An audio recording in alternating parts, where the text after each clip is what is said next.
unacceptable. That's the only word to talk about this game. It is a completely unacceptable loss for the Yankees on Saturday afternoon. They fall 10-8 to the Tampa Bay Rays in 10 innings in a game that had no business going 10 innings. The Yankees got a 3-0 lead in this game. They got a 6-1 lead heading into the bottom of the fourth.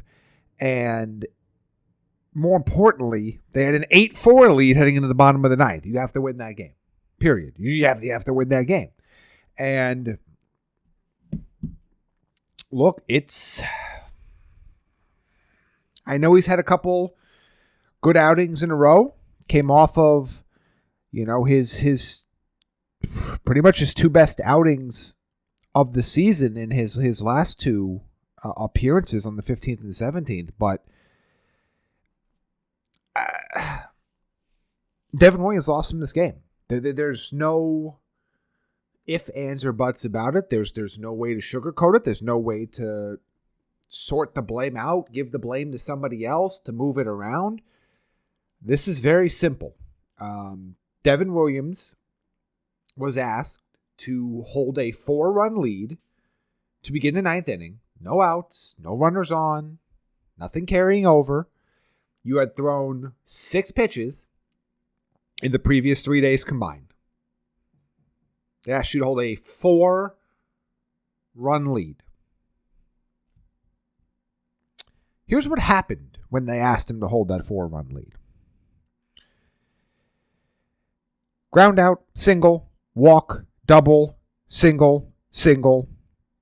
And in the meantime, 4 runs come in to score. The Rays tie the game, and quite frankly, the Yankees need a really strong play by Oswaldo Cabrera at third base to turn the double play to even get the game to extras. And the extras are just a frustrating mess in and of itself. You have first and third, nobody out, you don't score a run, and then in the bottom of the inning, in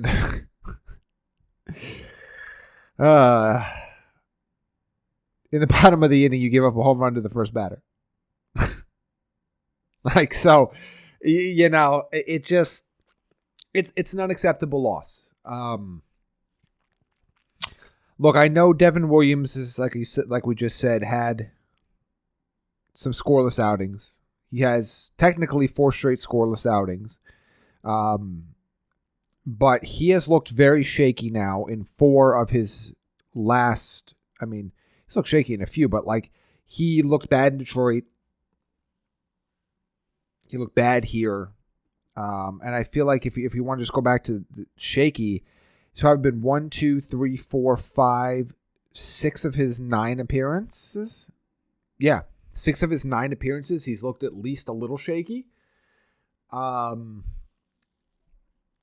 Obviously, it's not what you want. It's not good. It's problematic, and Luke Weaver's been lights out. And, you start to look back at Luke Weaver this year. It's not a lot of run. And it's been really dominant. Like, you look at his outings, he's, 1 inning, 2 strikeouts, 1 strikeout, 2 strikeouts, 2 strikeouts. A bunch of these guys, 1, 2, 3, 4 of these appearances, didn't a lot of base runner.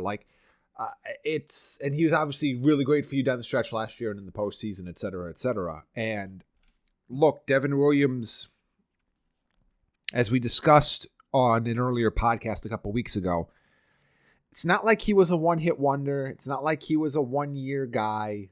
This is somebody that has a prolonged track record of success. So you understand you understand bringing him in. You understand assigning him right away as your closer. It made sense. But I do think you're going to have to look at this and start to reevaluate, at least in the short term. I'm not saying he's never going to close a game again for the Yankees. It's not what I'm trying to say. But you got to start to look in the short term, because you have guys like, Mark Leiter and Luke Weaver that are just pitching better than him. And Weaver's been in that role. You saw the Yankees go to Weaver to get a save already. Technically has 2 saves this year. But this is just not acceptable. And I understand, and there was a point on the broadcast that was brought up a couple games ago, about, Yankees fans maybe being a little spoiled by the run that Mariano Rivera went on for so long, and being spoiled by the greatest closer of all time. To go from that to anybody else, it's understandable. Like, there's going to be a little bit of a letdown. But this is not going to work, at least in the short term. I don't know what they need to do to get Devin Williams right. It's very interesting because the Yankees have brought in some really bottom of the barrel guys that were on their last legs, and everybody thought they were done out of the bullpen. And Matt Blake has helped them revive their careers and have turned some of these guys into the best versions of themselves they've ever been. But then you bring in a guy that is objectively was one of the best relievers in baseball for the last half decade. And there's just something's off. And the vibes have been off with Devin Williams. It feels like from the start. And I just don't. I don't know what it is. Maybe he needs to be in some more low leverage situations. But I'll be honest with you. I mean, I know close. The ninth inning with a lead is never a low leverage situation. I understand that. But there's times where they brought him in with 4-run plus leads. I mean, leads that, it's not like they're bringing him in like, hey, 1 run, can't make a mistake. I mean, even though technically he's your closer, you got to be able to get out of those situations. I mean, you're bringing a guy in up 4 to start an inning with nobody on, rested.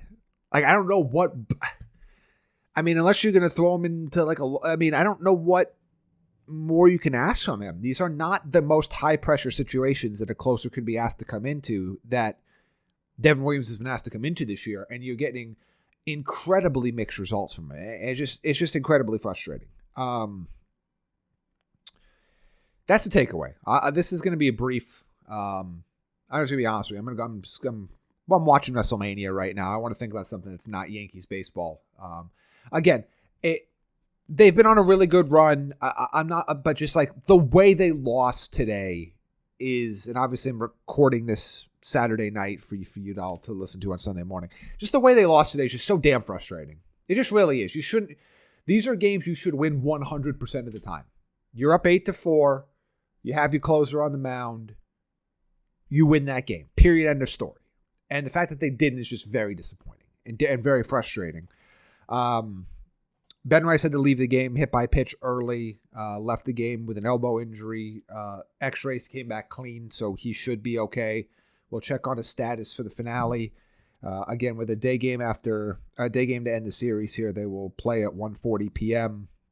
Would not be shocked if he just sits out the final game of the series, but we will see. Aaron Judge continues to be an absolute freaking monster. 3 for 5 in this game, 3 RBIs. He now has a 505 on base. Just absolutely ridiculous. Trent Grisham had a couple hits in this game, including one in extra innings that maybe could have, probably should have scored Anthony Volpe, but didn't. Yeah, I mean, that's the takeaway. I mean, Goldschmidt had a big hit in this game. Jazz looked a little bit better. It is what it is, but there's no way I could sit here and talk about this game and not talk about the finish, because from the bottom of the ninth inning, those 3 frames, the bottom of the ninth, the top of the 10th, bottom of the 10th, were some of the just peak frustration as a baseball fan, just peak frustration. And so on to the next one, go win the series on Sunday. But right now, not sure Devin Williams deserves the next save opportunity. Still think he might get it. Maybe if not, if it's tomorrow. But I don't know. They're gonna have to figure something out with him. And at this point, I mean, I thought we would be talking about what they might want to be able to sign him for. At this point, I don't even know what role he's gonna have by the time we get to May. Well, we'll see. Either way, we will be back to break it all down here on the Bombers Beat Podcast.